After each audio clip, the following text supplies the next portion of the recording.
ದೈನಂದಿನ ಸುದ್ದಿಜಾಲ. ನಮಸ್ತೆ ವೀಕ್ಷಕರೇ, ನಾನು ಅನನ್ಯ ಎಸ್ ಭಾರದ್ವಾಜ್. ವಿಶೇಷ ಸುದ್ದಿಗಳ ಪ್ರಸಾರ ವೀಕ್ಷಿಸಿರಿ. ಮೊದಲು ಪರಮಾಣು ಅಣ್ವಸ್ತ್ರ ಒಪ್ಪಂದ, ನಂತರ ಹೊರ್ಮುಜ್ ಮಾತುಕತೆ. ಟ್ರಂಪ್ ಪರಮಾಣು ಅಣ್ವಸ್ತ್ರ ಒಪ್ಪಂದಕ್ಕೆ ಬರುವವರೆಗೂ ಇರಾನ್ ಮೇಲಿನ ನೌಕಾ ದಿಗ್ಬಂಧನವನ್ನು ಮುಂದುವರಿಸುವುದಾಗಿ ಅಮೆರಿಕದ ಅಧ್ಯಕ್ಷ ಡೊನಾಲ್ಡ್ ಟ್ರಂಪ್ ಘೋಷಿಸಿದ್ದಾರೆ. ಇರಾನ್ ದೇಶದ ಪರಮಾಣು ಅಣ್ವಸ್ತ್ರ ಕಾರ್ಯಕ್ರಮಗಳ ಬಗ್ಗೆ ಅಮೆರಿಕ ಕಳವಳ ವ್ಯಕ್ತಪಡಿಸಿದೆ. ಮೊದಲು ಪರಮಾಣು ಒಪ್ಪಂದ ಮಾಡಿಕೊಳ್ಳುವಂತೆ ತಿಳಿಸಿದೆ. ಮೊದಲು ಹೊರ್ಮುಜ್ ಜಲಸಂಧಿ ಮುಕ್ತಗೊಳಿಸಿ ಪರಮಾಣು ಅಣ್ವಸ್ತ್ರ ಮಾತುಕತೆಯನ್ನು ಮುಂದೂಡೋಣ ಎಂಬ ಇರಾನ್ನ ಪ್ರಸ್ತಾವನೆಯನ್ನು ಅಮೆರಿಕ ಸ್ಪಷ್ಟವಾಗಿ ತಳ್ಳಿಹಾಕಿದೆ.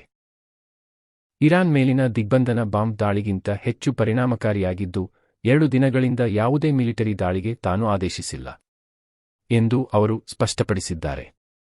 ಪ್ರಸ್ತುತ ಇರಾನ್ ಪರಿಸ್ಥಿತಿ ಉಸಿರುಗಟ್ಟಿರುವ ಹಂದಿಯಂತೆ ಎಂದು ಟೀಕಿಸಿರುವ ಟ್ರಂಪ್, ಇರಾನ್ ಪರಿಸ್ಥಿತಿ ಇನ್ನೂ ಹದಗೆಡಲಿದೆ, ಅವರು ಪರಮಾಣು ಶಸ್ತ್ರಾಸ್ತ್ರ ಹೊಂದುವಂತಿಲ್ಲ ಎಂದು ಎಚ್ಚರಿಸಿದ್ದಾರೆ.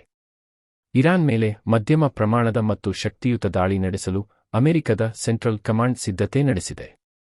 ಇರಾನ್ನ ಮೂಲಸೌಕರ್ಯ ಗುರಿಯಾಗಿಸಿಕೊಂಡು ದಾಳಿ ಮಾಡುವ ಸಾಧ್ಯತೆಯಿದೆ.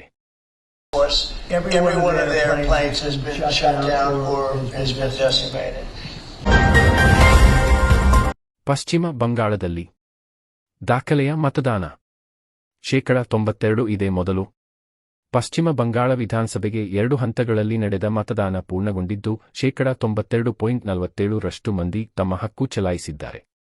ಇದು ದಾಖಲೆಯಾಗಿದೆ ಎಂದು ಚುನಾವಣಾ ಆಯೋಗ ಬುಧವಾರ ಘೋಷಿಸಿದೆ. ಏಪ್ರಿಲ್ 29ರಂದು ನಡೆದ 2ನೇ ಹಂತದ ವೇಳೆ 91.66% ಮಂದಿ ಮತದಾನ ಮಾಡಿದ್ದಾರೆ. ಏಪ್ರಿಲ್ 23ರಂದು ಮೊದಲ ಹಂತದಲ್ಲಿ 93.19% ಮತದಾನವಾಗಿತ್ತು. ಬಂಗಾಳದಲ್ಲಿ ಒಟ್ಟು 6.81 ಕೋಟಿ ಮತದಾರರಿದ್ದಾರೆ. 2 ಹಂತಗಳ ಒಟ್ಟು ಮತದಾನದ ಪ್ರಮಾಣವು 92.47% ಎಂದು ಆಯೋಗ ತಿಳಿಸಿದೆ. ಈ ಹಿಂದೆ 2011ರ ವಿಧಾನಸಭಾ ಚುನಾವಣೆಯಲ್ಲಿ 84.72% ಮತದಾನವಾಗಿತ್ತು. ಈವರೆಗೆ ಬೆಂಗಳೂರಿನಲ್ಲಿ ಮಳೆ, ಬೌರಿಂಗ್ ಆಸ್ಪತ್ರೆ ಗೋಡೆ ಕುಸಿದು 7 ಮಂದಿ ಸಾವು. ಶಿವಾಜಿನಗರದ ಬಸ್ ನಿಲ್ದಾಣದ ಪಕ್ಕದಲ್ಲಿರುವ ಬೌರಿಂಗ್ ಆಸ್ಪತ್ರೆಯ ಗೋಡೆ ಮಳೆಗೆ ಕುಸಿದು ಬಿದ್ದು ಪರಿಣಾಮದಿಂದ ಬುಧವಾರ ಸಂಜೆ ನಡೆದ ಈ ದುರಂತದಲ್ಲಿ 7 ಮಂದಿ ಸಾವನ್ನಪ್ಪಿದ್ದು 9 ಮಂದಿ ಗಾಯಗೊಂಡಿದ್ದಾರೆ. ದುರಂತದಲ್ಲಿ ಮೃತಪಟ್ಟವರಲ್ಲಿ ಬೆಂಗಳೂರಿನ 3, ಕೇರಳದ 2, ಅಸ್ಸಾಂ ಹಾಗೂ ಉತ್ತರ ಪ್ರದೇಶದ ತಲಾ 1 ಸೇರಿದ್ದಾರೆ.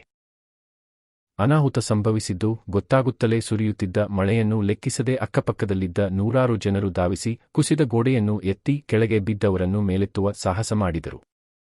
ಜೆಸಿಬಿ ಯಂತ್ರಗಳು ದೌಡಾಯಿಸಿ ಕಲ್ಲು ಮಣ್ಣನ್ನು ತೆಗೆದು ಉಳಿದವರನ್ನು ಬದುಕಿಸುವ ಯತ್ನಕ್ಕೆ ನೆರವಾದವು.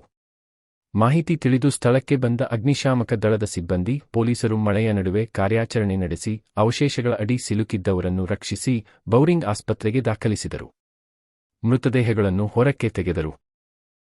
9 ಗಾಯಾಳುಗಳ ಪೈಕಿ 3ರನ್ನು ಬೌರಿಂಗ್ ಆಸ್ಪತ್ರೆಯ ತೀವ್ರ ನಿಗಾ ಘಟಕದಲ್ಲಿ ಐಸಿಯು ಚಿಕಿತ್ಸೆಗೆ ದಾಖಲು ಮಾಡಲಾಗಿದೆ. 2ರನ್ನು ವಿಕ್ಟೋರಿಯಾ ಆಸ್ಪತ್ರೆಗೆ ಸ್ಥಳಾಂತರ ಮಾಡಲಾಗಿದೆ ಎಂದು ಪೊಲೀಸರು ಹೇಳಿದ್ದಾರೆ. ಕುಸಿದಿರುವ ಕಾಂಪೌಂಡ್ ಅನ್ನು ಹಲವು ವರ್ಷಗಳ ಹಿಂದೆಯೇ ನಿರ್ಮಿಸಲಾಗಿತ್ತು ಎನ್ನಲಾಗಿದೆ. ಆಸ್ಪತ್ರೆಯ ವಿವಿಧ ವಿಭಾಗಗಳನ್ನು ಕೆಲವು ವರ್ಷಗಳ ಹಿಂದೆ ತೆರವು ಮಾಡಿ ಹೊಸದಾಗಿ ನಿರ್ಮಿಸಲಾಗಿತ್ತು. ಆದರೆ ಶವಾಗಾರದ ಬಳಿಯ ಕಾಂಪೌಂಡ್ ತೆರವು ಮಾಡಿರಲಿಲ್ಲ. ಶಿಥಿಲ ಕಾಂಪೌಂಡ್ ಬದಿಯಲ್ಲೇ ಹಲವು ವರ್ಷಗಳಿಂದ ವ್ಯಾಪಾರಕ್ಕೆ ಅವಕಾಶ ಕಲ್ಪಿಸಲಾಗಿತ್ತು.